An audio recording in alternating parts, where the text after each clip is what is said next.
প্রশ্ন হচ্ছে কয়েকজন মিলে এক অংশ কোরবানি দিলে জায়েজ হবে কিনা। এটা অত্যন্ত গুরুত্বপূর্ণ একটি প্রশ্ন। আমাদের প্রবাসী ভাইয়েরা তারা একটা অংশ একটা রুমের মধ্যে 7-5 জন থাকে, তারা কোরবানির দিন গোস্ত খাওয়ার জন্য 7-5 জনে টাকা তুলে এক অংশ কোরবানি দেয়, সবাই কোরবানির নিয়ত করে। এরকম হলে কারো কোরবানি সহি হবে না। তবে হ্যাঁ, তাদের মধ্যে যদি একজনকে মালিক বানিয়ে দেওয়া হয়, সে যদি কোরবানির নিয়তে জবে করে, সবাই যদি গোস্ত খায়, তাহলে কোরবানি সহি হবে। আর অথবা তারা যদি নিয়ম করে তারা 7-5 জন সবাই প্রত্যেক বছর টাকা তুলে তুলে এক একজনের পক্ষ থেকে কোরবানি দিবে, তাহলে কোরবানি সহি হবে। 15 নম্বর প্রশ্ন হচ্ছে অন্য কারো অর্থায়নে সহায়তায় কোরবানি দিলে জায়েজ হবে কিনা। হ্যাঁ, কোরবানি সহি হবে। আপনাকে যদি কেউ একটা গরু হাদিয়ে দেয় বা গরুর টাকা হাদিয়ে দেয়, আপনি সেই হাদিয়ে দিয়ে যদি কোরবানি দেন, তাহলে আপনার পক্ষ থেকে কোরবানি সহি হয়ে যাবে। 16 নম্বর প্রশ্ন হচ্ছে ঋণ করে কোরবানি করা জায়েজ হবে কিনা। এই প্রশ্নের উত্তর হচ্ছে ঋণ করে কোরবানি করা জায়েজ হবে। তবে আপনি যখন ঋণ করবেন তখন আপনার ঋণ পরিশোধ করার নিয়ত থাকতে হবে এবং আপনার সদিচ্ছা থাকতে হবে। আপনি যদি ঋণ করে মানুষকে দেখানোর জন্য, মানুষেরা কি বলবে, নিজের ছেলেপেলেরা বউ বাচ্চারা কোন দিকে কার দিকে চেয়ে থাকবে, এই নিয়তে যদি আপনি ঋণ করে কোরবানি করেন, তাহলে এটা সহি হবে না। 17 নম্বর প্রশ্ন হচ্ছে ঋণগ্রস্ত ব্যক্তির ঋণ দেওয়া উত্তম নাকি ঋণ পরিশোধ করা উত্তম। এর উত্তর হচ্ছে ঋণগ্রস্ত ব্যক্তির ঋণ পরিশোধ করা উত্তম, কোরবানি দেয়া উত্তম নয়। কারণ কোরবানি দেয়া তার জন্য ওয়াজিব নয়, ঋণ পরিশোধ করা তার জন্য ওয়াজিব, তাকে ঋণ পরিশোধ করতে হবে। 18 নম্বর। রাহমাতুল্লাহ। সম্মানিত দর্শক শ্রোতা, দূরে কাছে, দেশে প্রবাসে, যে যেখান থেকে আমাকে দেখছেন শুনছেন, প্রত্যেকে জানাই আন্তরিক শুভেচ্ছা ও মোবারকবাদ। প্রিয় ভাইয়েরা, বছরের চাকা ঘুরে আবার আমাদের মাঝে চলে আসছে উযহিয়া তথা কোরবানি। এই কোরবানিকে কেন্দ্র করে ফিকার গ্রহণযোগ্য কিতাবে অনেক মাসালা মাসাইল আছে, যেগুলো আমাদের প্রত্যেক মুসলমানকে জানা অত্যন্ত জরুরি ও কর্তব্য। আজ আমি বেশ কয়েকটি মাসালা নিয়ে আলোচনা করব। আল্লাহ পাক রব্বুল আলামিন আপনাদেরকে আমলের নিয়তে শুনবার মতো, আমাকে ইখলাসের নিয়তে বলবার মতো তৌফিক দান করুন। সবাই বলে আমিন। সুপ্রিয় দর্শক শ্রোতা, আমরা চলে যাচ্ছি প্রশ্নোত্তর পর্বে। আজকের প্রথম প্রশ্ন হলো কোরবানি কি।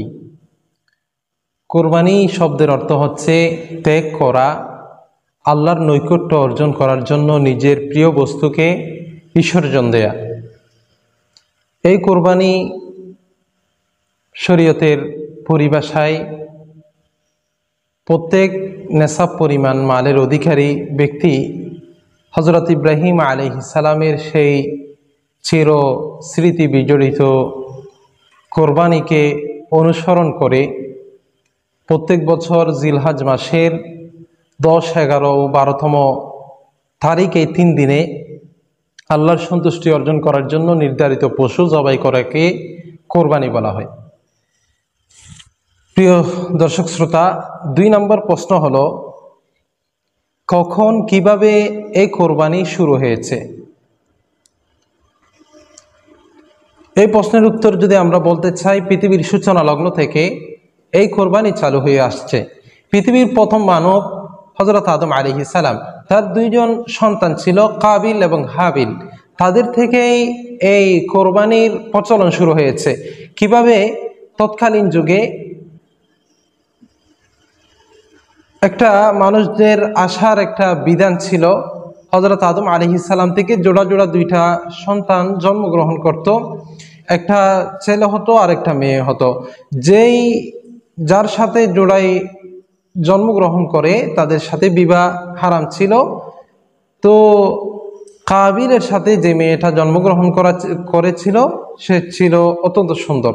ফলে সে তার ভাই হাবিলকে, তার সাথে যে জন্মগ্রহণ করেছে, তাকে রীতিমতো বিবাহ দেওয়াকে সে পছন্দ করে নাই। ফলে আল্লাহ পাক রব্বুল আলামিনের পক্ষ থেকে কোরবানির নির্দেশ দেওয়া হয়েছে। তখন আল্লাহ পাক রব্বুল আলামিন হাবিলের কোরবানিকে কবুল করেছে, কিন্তু কাবিলের কোরবানিকে কবুল করে নাই। ফলশ্রুতিতে সে হিংসার বশীভূত হয়ে তার ভাইকে তিনি হত্যা করেছে, নাউজুবিল্লাহ। তৎকালীন যুগে কোরবানির প্রচলন ছিল, তবে তখন কোরবানি কবুল হয়েছে কিনা হয় নাই তা তৎক্ষণাৎ জানা যেত। কিভাবে? তখন যার কোরবানি কবুল হতো তার কোরবানি আল্লাহ পাক রব্বুল আলামিন আসমান থেকে আগুন এসে নিয়ে যেত। কিন্তু অত্যন্ত সৌভাগ্যের বিষয়, আমাদের উম্মতে মুহাম্মাদের উপর কোরবানি কবুল হোক বা না হোক, আমাদের জন্য আল্লাহ পাক রব্বুল আলামিন পশুর যে কোরবানি, পশুর গোশত খাওয়াকে হালাল করে দিয়েছেন। সুবহানাল্লাহ। তারপর কোরবানির যে আমরা কোরবানি করি এই বিষয়ের কথা যদি বলতে চাই, এটা হচ্ছে হযরত ইব্রাহিম আলাইহিস সালামের, হযরত মুসলিম জাতির পিতা হযরত ইব্রাহিম আলাইহিস সালামের সেই কোরবানির অনুসরণে আমরা কোরবানি করে থাকি। আল্লাহ পাক রব্বুল আলামিন হযরত ইব্রাহিম আলাইহিস সালাম থেকে অনেকগুলো কোরবানি নিয়েছেন, অনেক পরীক্ষা নিয়েছেন, সবগুলো পরীক্ষাতে তিনি পুঙ্খানুপুঙ্খানুভাবে পাশ করেছেন। কোরআন শরীফের মধ্যে আছে, ওয়াইযি বিতালা ইব্রাহিম রাব্বুহু বিকালিমাতিন ফাতাম্মাহুন্না। তার জন্মটাই হয়েছে পরীক্ষার মধ্য দিয়ে। তিনি জন্ম হওয়ার পর তার পিতার হাতে তিনি নির্যাতিত হয়েছে, তারপর নমরুদের হাতে নির্যাতিত হয়েছে, তারপর তিনি তার ঘর ছাড়তে তাকে বাধ্য হয়েছে, তারপর আল্লাহ পাক রব্বুল আলামিন তাকে মুলকে শাম থেকে হিজাজে সফর করার জন্য বলেছেন। সবগুলোতে তিনি পাশ করেছে। এক পর্যায়ে আল্লাহ তাআলা তার থেকে সবচেয়ে বড় কোরবানি, বড় পরীক্ষা যেটা নিয়েছেন সেটি হচ্ছে কোরবানির পরীক্ষা। যেই বৃদ্ধ অবস্থায় তাকে যে সন্তান আল্লাহ পাক রব্বুল আলামিন দিয়েছেন, হযরত ইসমাঈল আলাইহিস সালামকে কোরবানি করার জন্য বলেছেন, তিনি সেই পরীক্ষায় পুঙ্খানুভাবে পাশ করেছেন। এই পরীক্ষায় শুধু হযরত ইব্রাহিম আলাইহিস সালাম পাশ করেছেন তা নয়, বরং হযরত ইব্রাহিম আলাইহিস সালাম, ইসমাঈল আলাইহিস সালাম এবং ইব্রাহিম আলাইহিস সালামের স্ত্রী হাজারা আলাইহিস সালাম সবাই এই পরীক্ষাতে পাশ করেছেন। আল্লাহ পাক রব্বুল আলামিনের এই কোরবানি এত বেশি ভালো লেগেছে যে এই কোরবানিকে আল্লাহ পাক রব্বুল আলামিন কিয়ামত পর্যন্ত আনেওয়ালা উম্মতে মুহাম্মাদের উপর ওয়াজিব করে দিয়েছেন। সুবহানাল্লাহ। ওয়া তারাকনা আলাইহি ফিল আখিরিন। এটা হচ্ছে পরবর্তীদের জন্য আল্লাহ পাক রব্বুল আলামিন ওয়াজিব করে দিয়েছেন। সালামুন আলা ইব্রাহিম। ফলে আল্লাহ পাক রব্বুল আলামিন হযরত ইব্রাহিম আলাইহিস সালামের উপর অভিবাসন এবং শান্তি অবতীর্ণ করেছেন। তারপরের প্রশ্ন হচ্ছে, 3 নম্বর প্রশ্ন হচ্ছে, কোরবানি কি জরুরি কোনো বিধান নাকি ঐচ্ছিক? কোরবানি কি সবার উপর করতেই হবে নাকি ঐচ্ছিক?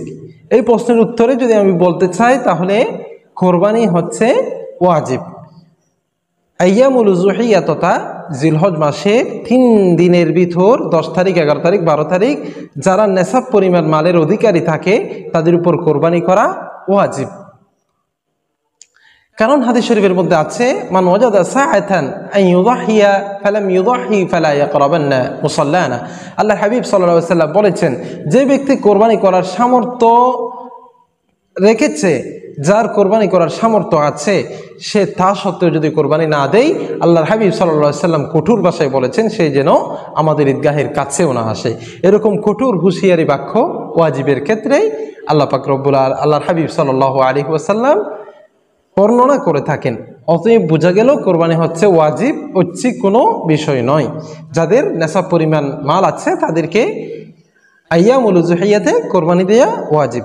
তারপর 4র্থ নম্বর প্রশ্ন হচ্ছে, কোরবানি কয়টা করতে হবে? এই প্রশ্নের উত্তরে যদি বলতে চাই তাহলে বলতে হবে কোরবানি হচ্ছে একজনকে একটা করাই যথেষ্ট, অতিরিক্ত করার প্রয়োজন নেই। আমাদের সমাজের মধ্যে একটা এখন কালচার চালু হয়ে গেছে, আমরা কোরবানি একজনের পক্ষ থেকে 2টা 3টা মানুষকে দেখানোর জন্য, লোক দেখানোর জন্য, মানুষের আমাদেরকে বড় লোক বলবে, এটা দেখানোর জন্য আমরা অতিরিক্ত কোরবানি করার প্রবণতা আমাদের মধ্যে দেখা যাচ্ছে। এটা কিন্তু উচিত নয়। তবে হ্যাঁ, যদি আল্লাহ পাক রব্বুল আলামিনকে খুশি করার জন্য, গরিব দুঃখীকে হেল্প করার নিয়তে যদি করা হয় তাহলে তা জায়েজ আছে। তারপর 5ম নম্বর প্রশ্ন হচ্ছে, কোরবানির সময়সীমা কয়দিন? কোরবানির সময়সীমা হচ্ছে 3 দিন, 10 তারিখ, 11 তারিখ, 12 তারিখ। কোনো উলামায়ে কেরাম বলেছেন 4র্থ দিনও কোরবানি করা যাবে। তারা দলিল দিয়ে থাকেন, হাদিস শরীফের মধ্যে আছে আইয়ামুত তাশরিক হচ্ছে আইয়ামুল উযুহিয়া। তবে গ্রহণযোগ্য মত হচ্ছে কোরবানির দিন সময়সীমা হচ্ছে 3 দিন, 10 তারিখ, 11 তারিখ, 12 তারিখ জিলহজ্জের। তারপর 6 নম্বর প্রশ্ন হচ্ছে কোন সময় থেকে কোরবানি করা যাবে। এই প্রশ্নের উত্তর হচ্ছে যেই এলাকাতে পশুটি কোরবানি করা হবে সেই এলাকায় ঈদের নামাজ হয়ে যাওয়ার পর পশু কোরবানি করা যাবে। আর যদি অন্য এলাকায় ঈদের নামাজ হওয়ার পর আপনার এলাকায় যদি আপনি পশু জবাহ করেন তাহলে এটা জায়েজ হবে না। তারপর 7 নম্বর প্রশ্ন হচ্ছে রাতে কি কোরবানি করা যাবে। উলামায়ে কেরামরা রাতে কোরবানি করাকে মাকরু বলেছেন, কারণ কোরবানির পশু জবাই করার ক্ষেত্রে কিছু শর্ত আছে, নির্দিষ্ট কিছু রগ কাটতে হয় এবং রক্ত প্রবাহিত করতে হয়। রাতে যেহেতু অন্ধকার থাকে এই সময় হয়তো কিছু রগ কাটা যাবে না, এই জন্য কোরবানি রাতে করাকে উলামায়ে কেরাম মাকরু বলেছেন। তবে যদি রাতে অধিক পরিমাণে আলোর ব্যবস্থা থাকে, কোরবানির জন্তুকে ভালো মতো জবাহ করার যদি নিশ্চয়তা থাকে তাহলে রাতে কোরবানি করাতে কোনো অসুবিধা নেই।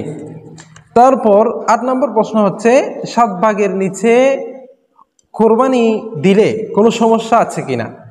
এটা অত্যন্ত গুরুত্বপূর্ণ একটি প্রশ্ন। আমাদের সমাজে অনেক সময় গরু এবং উট ইত্যাদি এগুলোতে আমরা কোরবানি দেওয়ার ক্ষেত্রে মনে করে থাকি যে এগুলোতে 7 ভাগ দিতেই হবে। এই জন্য অনেক সময় ভাগ যদি না কুলায় তখন আমরা মৃত্যু ব্যক্তিদেরকে তাদের সাথে সামিল করতে চাই বা অন্যদেরকে ঢুকানোর চেষ্টা করি। এটা কোনো শর্ত নয়। একটা গরুতে 1 ভাগ 2 ভাগ 3 ভাগ 7 ভাগের কম দিলেই কোনো সমস্যা নেই। 9 নম্বর প্রশ্ন হচ্ছে অমুকের নামে, তমুকের নামে, 7 নামে, 5 নামে, 3 নামে এইভাবে বলাটা সঠিক কিনা। এটার উত্তর হচ্ছে এইভাবে বলাটা সঠিক না। কারো নামে কোরবানি হতে পারে না, কোরবানি হচ্ছে একমাত্র আল্লাহ পাক রব্বুল আলামিনের নামে হবে। তবে এরকম বলার কারণে বিশাল বড় ধরনের কোনো গুনাহ হবে না, কারণ এটা হচ্ছে আমাদের বলার ভুল, এটা আমরা মনে বিশ্বাস করি না, কারণ আমাদের পক্ষ থেকে দিই কোরবানি হয় আল্লাহর নামে। তবে এরকম না বলাই হচ্ছে বাঞ্ছনীয়। তারপরের প্রশ্নে আসি। 10 নম্বর প্রশ্ন হচ্ছে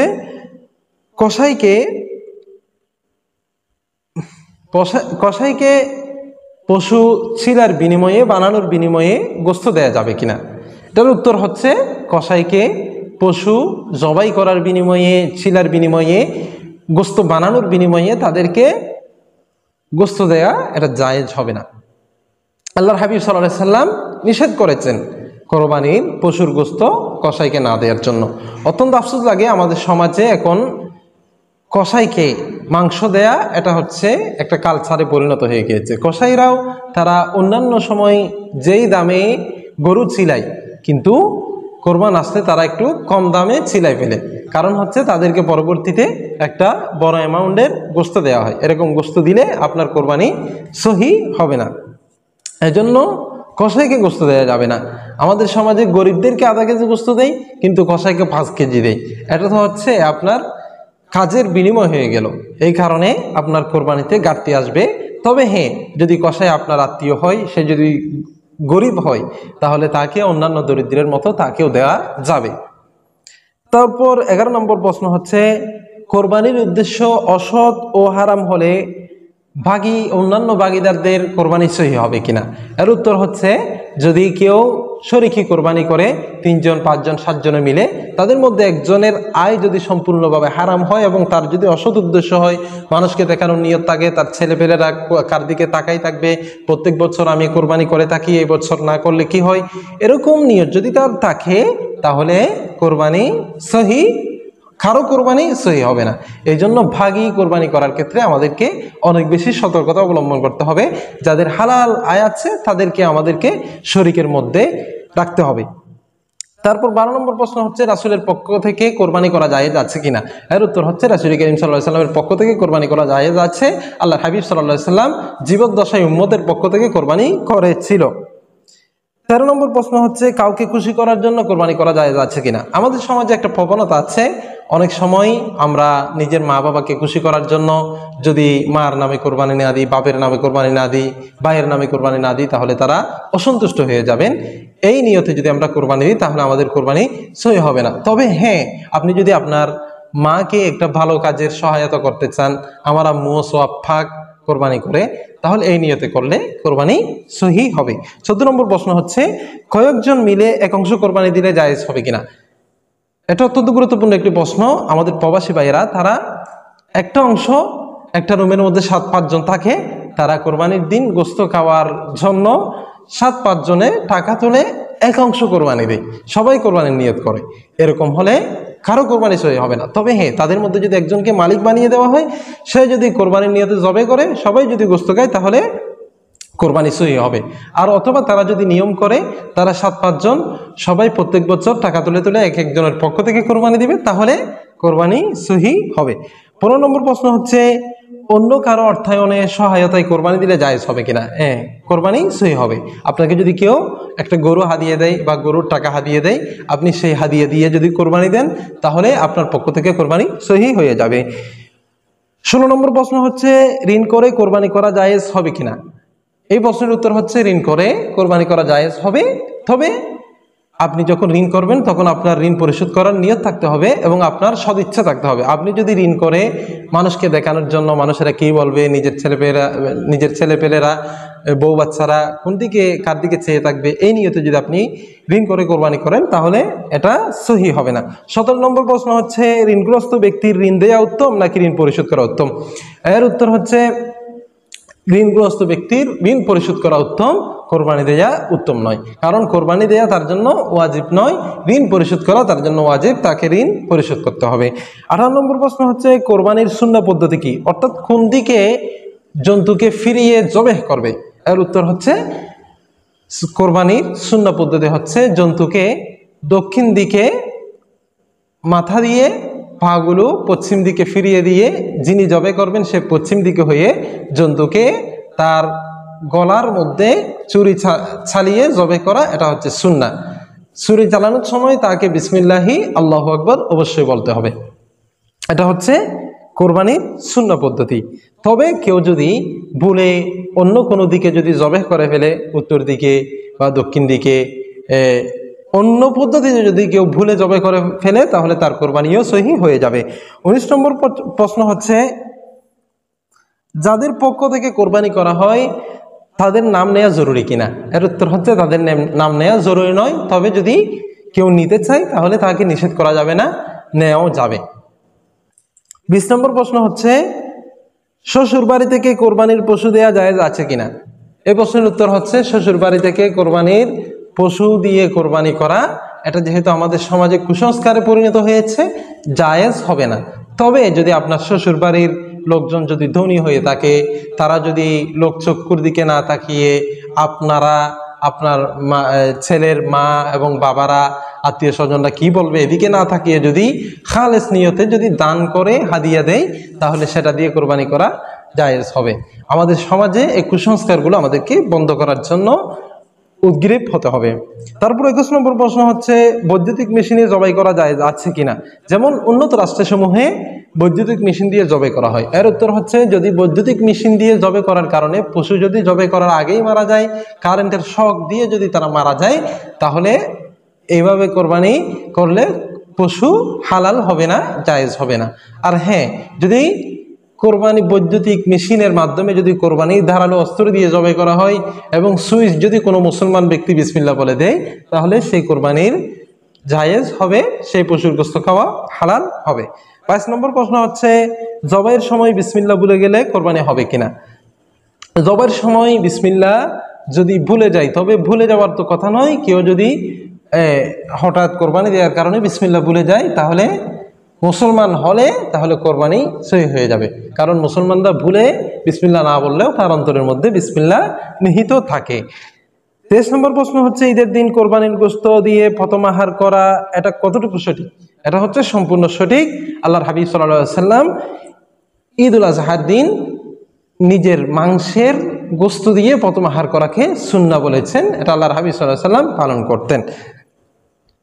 তারপর 24 নম্বর প্রশ্ন হচ্ছে, পশুর জান যাওয়ার আগে চামড়া ছিলা জায়েজ আছে কিনা। পশুর জান যাওয়ার আগে চামড়া ছিলা এটা কঠোরভাবে আল্লাহর হাবিব সাল্লাল্লাহু আলাইহি ওয়াসাল্লাম নিষেধ করেছেন। আমাদের সমাজের অনেক কসাইরা তারা বিভিন্নভাবে কাজ আগে করার জন্য তারা পশুর জান যাওয়ার আগে রক কাটা এবং বিভিন্নভাবে চামড়া ছিলা শুরু করে দেয়। এটা সম্পূর্ণভাবে নিষেধ। আল্লাহর হাবিব সাল্লাল্লাহু আলাইহি ওয়াসাল্লাম বলেছেন, ইন্নাল্লাহা কাতাবাল ইহসান আলা কুল্লি শাই। আল্লাহ পাক রব্বুল আলামিন প্রত্যেকটা জিনিসের উপর ইহসানকে ফরজ করেছেন। ফাইদা কতালতুমুহু ফাহসিনুল কিতলা ওয়া ইযা যাবাহতুম ফাহসিনুজ যিবহা। যখন তোমরা কাউকে মৃত্যুদণ্ড দিবা তাকে অত্যন্ত সুন্দরভাবে সহজ পদ্ধতিতে মৃত্যুদণ্ড দিবা। যদি কোনো পশু জবাই করো তাহলে অত্যন্ত সহজ পদ্ধতিতে তাকে জবাই করবা। এই জন্য চামড়া পশুর জান যাওয়ার আগে চামড়া ছিলা এটা কঠোরভাবে নিষেধ করেছেন, এটা জায়েজ নেই। 25 নম্বর প্রশ্ন হচ্ছে, কোরবানি আর আকিকা একসাথে জায়েজ আছে কিনা। উত্তর হচ্ছে কোরবানি আর আকিকা একসাথে দেওয়া জায়েজ আছে, তবে কিছু কিছু উলামায়ে কেরাম বলেছেন কোরবানির সাথে আকিকা না দেওয়াটাই উত্তম। কারণ আল্লাহ হাবিব সাল্লাল্লাহু আলাইহি ওয়াসাল্লাম আকিকা এটা হচ্ছে বিশেষ একটা ইবাদত। আকিকার জন্য বিশেষভাবে আল্লাহ হাবিব সাল্লাল্লাহু আলাইহি ওয়াসাল্লাম ছাগল কোরবানি দেওয়ার কথা বলেছেন। গরুর মধ্যে বাগ দেওয়ার ব্যাপারে কোনো সময় আল্লাহ হাবিব সাল্লাল্লাহু আলাইহি ওয়াসাল্লাম উল্লেখ করে নাই। 26 নম্বর প্রশ্ন হচ্ছে, কোরবানির দিনগুলোতে কোরবানি দিতে না পারলে পরবর্তীতে সেই কোরবানির পশু বা সেই কোরবানির টাকার বিধান কি। তার উত্তর হচ্ছে, সে যদি কোরবানির পশু অথবা পশু ক্রয় করে অথবা যদি টাকা থাকে তাহলে সেগুলো কোরবানির দিন পরবর্তীতে সদকা করে দেওয়া ওয়াজিব। 27 নম্বর প্রশ্ন হচ্ছে, কোরবানির পশুর চামড়ার বিধান কি। উত্তর হচ্ছে, কোরবানির পশুর চামড়া নিজে চাইলে নিজে যদি প্রসেসিং করে নিজের কাজে ব্যবহার করতে চায়, যেমন যাই নামাজ বানানো বা হচ্ছে কেউ যদি খেতে চায় প্রসেসিং করে তাহলে তা খাওয়াও জায়েজ আছে।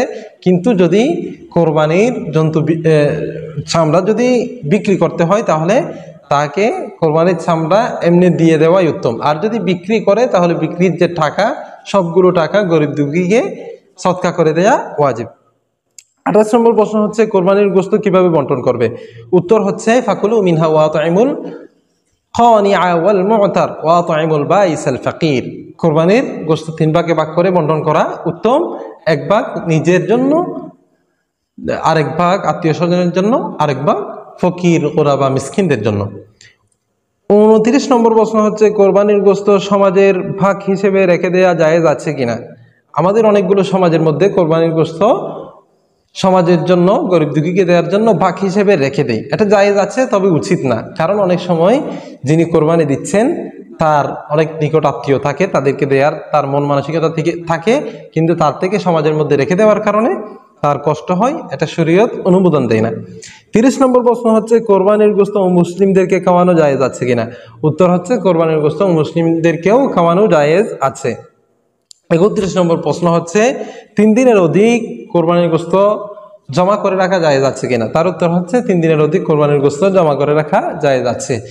আজকে এতটুকু থাকছে, ইনশাআল্লাহ বাকি অন্য কোনো সময় আরো অন্যান্য মাসালা মাসাইল নিয়ে আলোচনা করব। আল্লাহ পাক রব্বুল আলামিন আমাদের কোরবানিকে কবুল করুক, আমাদেরকে সঠিক পদ্ধতিতে সঠিক পন্থায় কোরবানি করার তৌফিক দান করুন। আমিন। আসসালামু আলাইকুম।